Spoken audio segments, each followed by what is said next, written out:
John, what was the toughest decision that you've had to make during the economic downturn? I'm going to let you answer, but first, after this answer, I'm going to open it up for questions, so if we can get the microphone ready.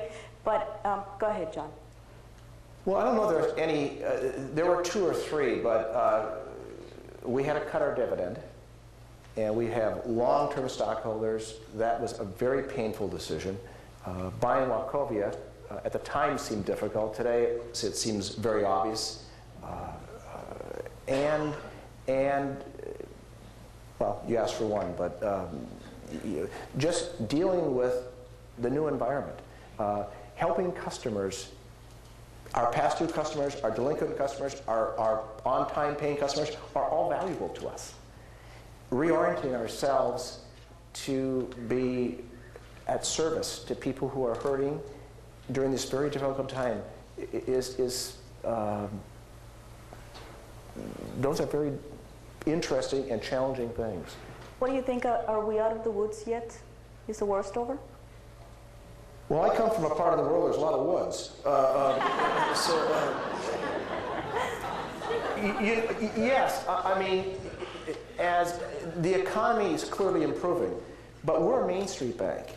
Main Street's still hurting quite a lot. I mean, we still have about a 10% unemployment. The underemployment's probably 17 or 18 or 19% when you put the furloughed workers, the students who are not coming out of school because they can't find a job, those who are working would want to work more hours, have to work less hours. And there's this big dichotomy in our country today. Wall Street and the stock market seems to be doing well, and yet most people don't feel secure in their jobs. They don't feel as wealthy, and they're saying, I can't connect these dots. And part of the problem with connecting dots is this is a very different downturn than we've had in the past. This is my 3rd big rodeo, and this one feels very different.